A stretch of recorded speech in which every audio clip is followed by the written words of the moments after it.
ମୋ ଗୋଲାପ ଗଛ କେତେ ବଡ ହେଇଗଲାଣି। କିଛି ଦିନ ତଳେ ମୁଁ ଗୋଟେ ଛୋଟ ଚାରା ଲଗେଇଥିଲି। ଦେଖୁ ଦେଖୁ କେତେ ବଡ ଗଛ ହେଇଗଲା। ତୁମେ ଆମ ବଗିଚାର ଅନେକ ଯତ୍ନ ନିଅ, ସେଥିପାଇଁ ତ ଆମର ସବୁ ଫୁଲ ଭାରି ସୁନ୍ଦର ଆଉ ସତେଜ ଦେଖାଯାଏ। ଏଇ ଫୁଲ ବିକ୍ରି କରି ମୁଁ ଘର ଚଳାଏ। କେମିତି ମୋ ବଗିଚାର ଯତ୍ନ ନ ନେବି କହ? ଆଜି ମୁଁ ଲଗେଇଥିବା ଗୋଲାପ ଫୁଲ ନେଇ ବଜାରକୁ ଯିବି ଆଉ ବିକ୍ରି କରିବି। ଏମିତି କହି କାଉ ଗୋଟେ ଗୋଲାପ ଫୁଲ ତୋଳିଲା। ସଙ୍ଗେ ସଙ୍ଗେ ଗୋଲାପ ଫୁଲ ଭିତରୁ କିଛି ସୁନା ଟଙ୍କା ଝରି ପଡିଲା। ଏ କଣ? ଗୋଲାପ ଫୁଲ ଭିତରୁ ସୁନା ଟଙ୍କା କେମିତି ବାହାରିଲା? ଆରେ ତୁମେ କଣ କରୁଛ? ଏଇ ସୁନା ଟଙ୍କାକୁ ଛୁଅନି। ଏସବୁ ଯଦି କୋଉ ଅଶୁଭ ଶକ୍ତିର କାମ ହେଇଥିବ ତାହେଲେ ତ ତୁମର କ୍ଷତି ହେବ। ସେମାନେ ଏପରି କଥା ହେବା ସମୟରେ ସେଠାକୁ ଗୋଟେ ଫୁଲ ପରି ଆସିଲା। ଭୟ କରନି, ଏ ସୁନା ଟଙ୍କା ମୁଁ ତମ ମାନଙ୍କୁ ଦେଇଛି। କିଏ କିଏ ତୁମେ? ମୁଁ ହେଉଛି ଫୁଲ ପରି।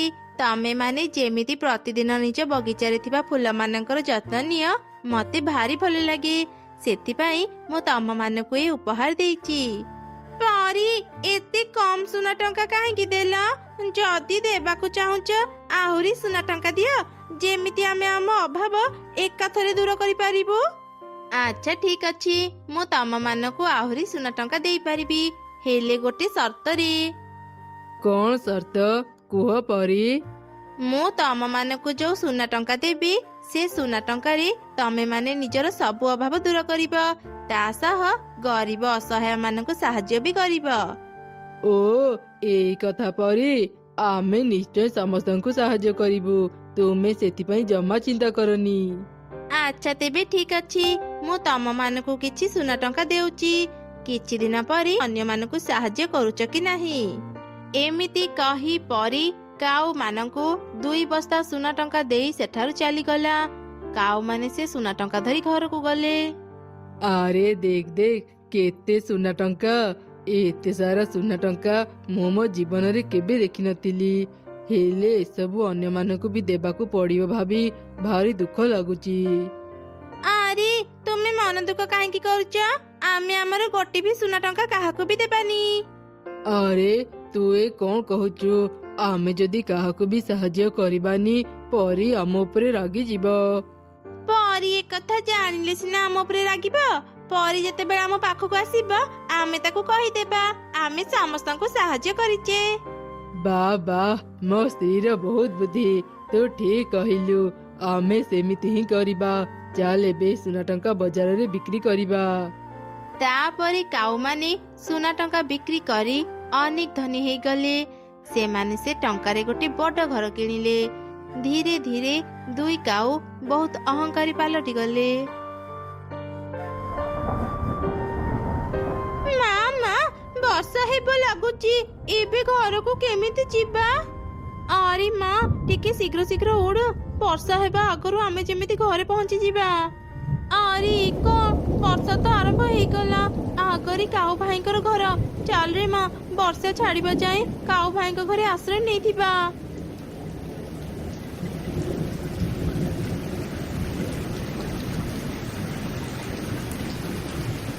ଏଇ ଚଢେଇ, ସେଇଠି ରହ।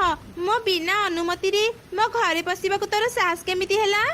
କାଉ ଭଉଣୀ, ମତେ କ୍ଷମା କରିଦିଅ। ବାହାରେ ବହୁ ଜୋରେ ବର୍ଷା ପଡୁଛି। ମୁଁ ତୁମ ଅନୁମତି ନ ନେଇ ଆମେ ତରତର ହେଇ ଘର ଭିତରକୁ ଚାଲି ଆସିଲୁ।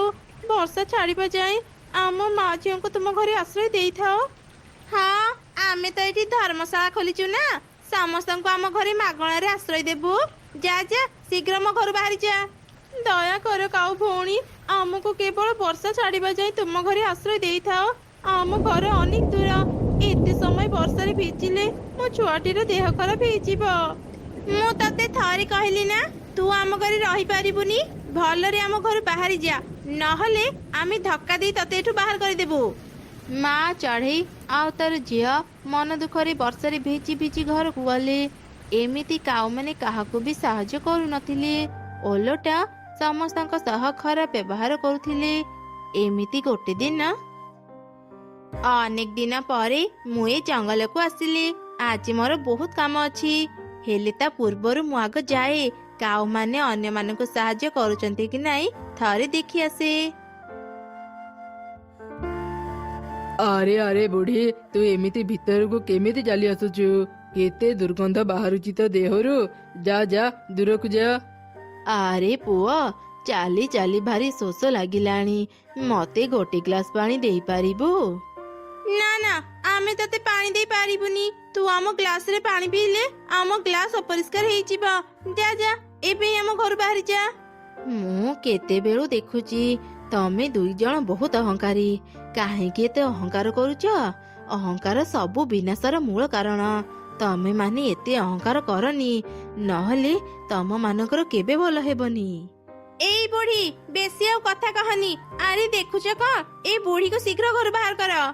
କାଉ ମାନେ ବୁଢୀ ଚଢେଇକୁ ତାଙ୍କ ଘରୁ ବାହାର କରିଦେଲେ।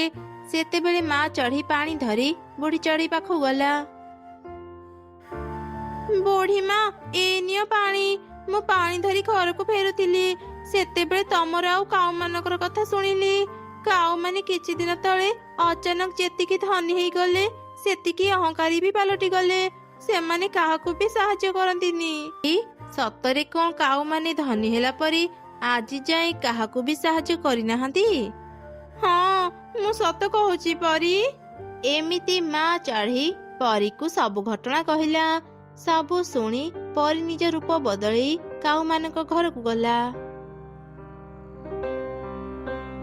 ଏଇ ଛୁଆ, ତୁ ପୁଣି କୁଆଡୁ ଚାଲି ଆସିଲୁ?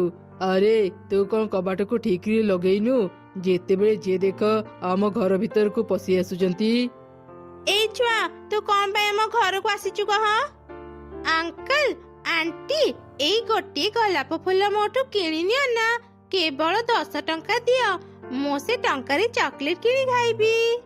ତୋର ଏଇ ଗୋଟିଏ ଗୋଲାପ ଫୁଲ ନେଇ ଆମେ କଣ କରିବୁ? ତୁ ବି ଆମ ଘର ଦେଖି ଆମଠୁ ଟଙ୍କା ନେବାକୁ ଚାଲି ଆସିଲୁ ନାଇଁ? ବାହାର ଆମ ଘରୁ। ନାଇଁ ଅଙ୍କଲ, ମୁଁ ଟଙ୍କା ମାଗିବାକୁ ଆସିନି। ମୁଁ କେବଳ ମୋର ଫୁଲ କିଣିବାକୁ କହୁଛି। ଏଇ ଫୁଲ ମୋ ବଗିଚାର, ଏଇ ଫୁଲକୁ କିଣି ନିଅ ନା ଅଙ୍କଲ। ଏମିତି ଶୁଣି କାଉ ରାଗରେ ସେ ଫୁଲକୁ ଫୋପାଡ଼ି ଦେଲା।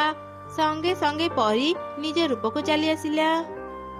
ଏଇ କଣ ପରୀ, ତୁମେ ତୁମେ ଅଚାନକ କେମିତି ଆସିଲ? ମୁଁ ଯଦି ରୂପ ବଦଳେଇ ଆସିନଥାନ୍ତି, ତମ ମାନଙ୍କର ସତ କଥା କେବେ ଜାଣିପାରିନଥାନ୍ତି।